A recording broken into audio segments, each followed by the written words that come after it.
Après avoir passé une excellente journée la veille en visitant le parc Drivlit dans la banlieue de La Haye, puis le gros coup de cœur à Dunerel, nous voilà repartis sur les routes néerlandaises pour aller chercher...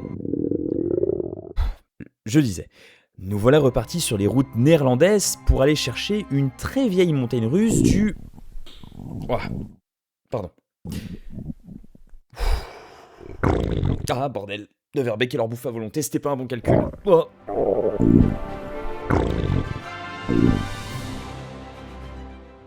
Il a un t-shirt Time Traveler, le monsieur. Ouais. Tu penses qu'il y aura que des fans de parc dans le parc? En même temps, qui arrive 10 minutes avant l'ouverture de Verbeek?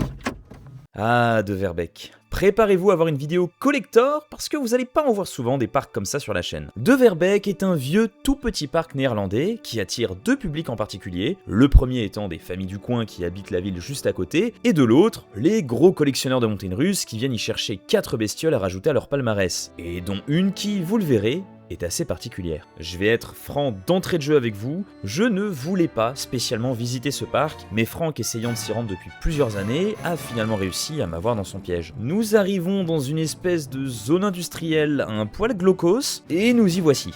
Bon allez, de toute façon nous y sommes, alors autant voir ce que ça vaut. Et là, finalement, très bonne petite impression dès qu'on entre dans le parc. C'est très charmant, on a un joli petit plan d'eau avec un cadre bien verdoyant comme on aime dans les parcs néerlandais, alors n'abusons pas, hein, on n'est pas sur du Efteling, mais franchement, par rapport à ce que j'attendais de ce parc, c'est-à-dire rien du tout, c'est finalement pas si mal. Et pendant que nous passons dans ces allées couvertes qui mènent au reste du parc, quelque chose attire notre regard. Oh, c'est le coaster de 1930 ça? Est-ce que c'est le coaster de 1930? Oh, ça m'a tout l'air. Ouh là là, ouh là là, ouh là là là là là là. Oh oh oh, ça va être une expérience.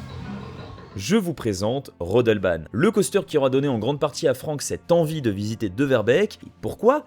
Tout simplement parce que ce Grand 8 date de 1930, donc littéralement 96 ans pour le pépère. Oui, vos grands-parents sont probablement nés après ce truc. Alors il s'agit clairement pas de la plus vieille montagne russe du monde, puisqu'on a un petit paquet de centenaires à travers le globe, y compris sur notre bon vieux continent, mais Rodelbahn est bel et bien le coaster en acier le plus vieux du monde, encore en activité. Et là tout de suite, ça devient plus attrayant. Et on comprend un peu mieux pourquoi des fans de parcs allemands se sont eux aussi perdus dans ce parc paumé dans un coin des Pays-Bas. Alors vous attendez pas à un coaster de fou furieux, on est sur la bêta-test du monde des style coasters, mais ça reste une belle pièce de musée.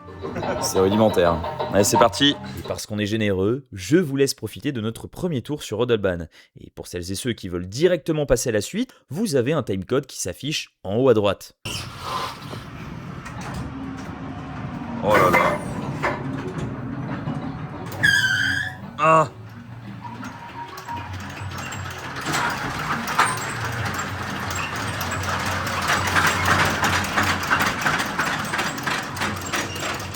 C'est incliné, hein. Ça fait 2 mètres, je pense. Ça doit faire 3 mètres max. Hein. Est-ce qu'on voit la voiture? 3 mètres grand max. Ah oui, on voit la voiture. Et Waouh. attention. Et nous sommes partis. Oh là là, mais attends, mais là j'ai peur, à la limite, qu'est-ce que c'est que ça? Qu'est-ce que c'est que ce truc? Oh là là. Ah oui, c'est pas joli. On va rollback. On va rollback. Oh, oh, oh. Bâton rollback.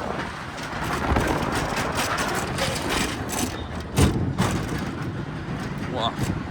On a vu sur tout le parc. C'est magnifique. Et ça part loin, hein? Oh là là. Oh, Benny, hop. Air time. Eh non. Ça le fait marrant. On les fera. Oh la vache. Alors après, si on sort de Rodelbahn, très vite on se rend compte que le parc est, mine de rien, jonché d'un petit paquet de merde. Ouais, bon, il y a quand même des parties du parc un peu moins charmantes, hein, je vais pas vous le cacher.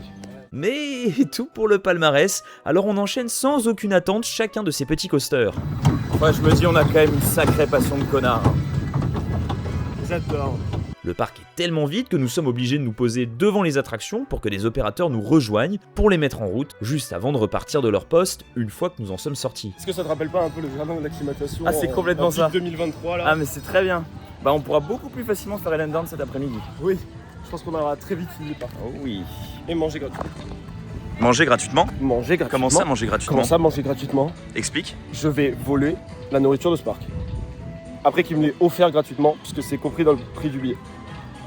C'est quoi ça? Oh bordel. Oh, faut qu'on teste. Oui, avant que je vous parle de cette histoire de bouffe gratuite, il faut quand même que je vous montre l'une des petites raisons qui font que De Verbeek vaut un petit peu le détour en dehors du coaster de 1930. Le parc cache en effet quelques autres vieilleries avec des flat rides comme nous en avons peu en dehors des vieux parcs américains. Alors le premier était surtout marrant pour son style bien fait maison. Alors on est dans un truc vraiment vieux et bizarre. Tu prends la corde, tu tires et tu lâches.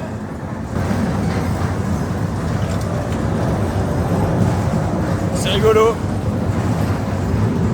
Là, les assises. Et par contre, on en a un deuxième qui est, quant à lui, un peu plus surprenant. Oh là là. Oh, c'est génial. Oh, que c'est con. J'avais déjà vu des images de ce type de flat ride, mais je ne savais pas qu'on avait ce genre de vieux modèle dans des parcs qui ne soient pas à l'autre bout du monde. Alors certains parmi vous reconnaîtront un type d'attraction qui ressemble sacrément à Octopus à Walibi Belgium. N'ayant pas testé la version du parc belge, je ne pourrais pas vous dire si les sensations sont similaires. En tout cas ici, la sensation de vieux bout de bois fait maison est vraiment bien présente. Ça file presque la gerbe. Et maintenant, il faut qu'on parle de l'un des gros arguments de De Verbeek. Ah, ok. Alors c'est là qu'arrive tout le concept intéressant de cette vidéo. Tout est gratuit, absolument tout. Donc on veut manger un truc, on veut boire un truc, qu'importe, on se sert. Ah, c'est la Vida Loca. C'est vraiment la vida loca. Hop là. Et là, petit thé à la framboise. C'est pas du café ton truc? Non, j'ai pas pris du café, le café il est là. Allez. Oh, gratos. Oh là là. C'est chaud. Bon, après, je vous avoue, il y a quelques trucs qu'on aura préféré ne pas tester. Franck, désires-tu goûter une glace du parc? Ouais. Ouvre, je veux la tester également. Quoi? Miam miam. Oh waouh. Ça me paraît pas déconnant quoi. Oh miam. Ça est une vraie petite fête. Et forcément, les frites, les fricadelles et toute autre bouffe rapide salée sont bien évidemment gratuites et à volonté. Juste besoin de passer commande et votre ventre sera rempli. On aurait franchement voulu y passer encore plus de temps pour bien rentabiliser la place, mais le programme est serré et nous devons déjà partir dans la prochaine destination. Nous aurons juste attendu l'ouverture de la maison hantée du parc qui n'était mise en route qu'en fin de matinée, et ce que je peux vous en dire, c'est de ne pas faire la même erreur que nous en vous fiant à l'extérieur. De dehors, on dirait qu'il s'agit d'une petite pépite qui sortirait d'un petit parc local, mais à l'intérieur, vous avez droit au ride indoor le plus what the fuck que j'ai eu l'occasion de tester. C'est presque un nanar, mais qui ne serait même pas si drôle que ça, et pourtant ceux qui me connaissent savent que je suis plutôt bon public. Mais là, c'est vraiment nul. On aura attendu une quinzaine de minutes avant que ça ouvre, et j'ai vraiment eu la sensation de m'être fait voler mon temps. Allez, le bide bien rempli, nous reprenons la voiture en direction d'un parc qui sera un peu plus intéressant et complet que peut l'être un De Verbeek. Nous partons en direction de Hellendoorn. Mais avant ça, je profite du fait qu'on soit sur la route pour vous donner un petit avis global sur De Verbeek. Est-ce que ce parc vaut vraiment le détour ? Honnêtement, si vous n'êtes pas dans la folie des collectionneurs de coasters, vous pouvez assez facilement vous éviter une visite. Maintenant, si vous avez un minimum un cœur de coaster fan, je vous dirais que ça peut se tenter entre 2 visites de parc ou sur la route pour une destination plus lointaine. Vous testerez une vieillerie comme on en voit peu, vous prendrez un +4 dans votre compteur et surtout vous économiserez une bouffe dans un resto puisque celle-ci sera inclue dans votre billet. Et rien que pour ça, De Verbeek vaut un petit arrêt sur la route à la pause déj. Ah, et maintenant, nous voilà enfin à notre deuxième destination, Hellendoorn. Le parc est vraiment full. Bon plan de venir un vendredi dans des petits parcs néerlandais. Ah, ça c'est clair, on va bien avoir le temps de tout tester, vu le monde qu'il n'y a pas sur le parking. On est décidément tombé sur le meilleur jour pour visiter des parcs. Mais un petit détail nous fait un peu peur. C'est hyper bizarre. Le parc est vide, mais vraiment archi vide. On n'a pas croisé une seule personne depuis qu'on est arrivé, à tel point qu'on a passé l'entrée sans scanner notre ticket. Parce qu'on pouvait pas. Parce qu'on pouvait pas en fait, là où il faut scanner, ils ont mis une feuille scotchée dessus, du coup tu peux pas, faudrait l'enlever. J'ai pas envie de l'enlever. Donc on est rentré.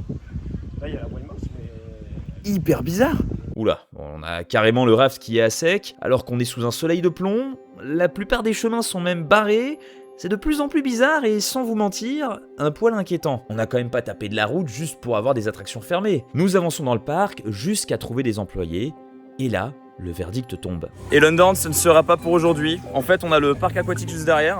On a été demandé à des employés, ils nous ont dit bah oui, tout est fermé à cause de la canicule. Donc ils ont décidé de fermer le parc. Alors apparemment, on aurait reçu un mail. Tu l'as pas? On n'a pas reçu le mail.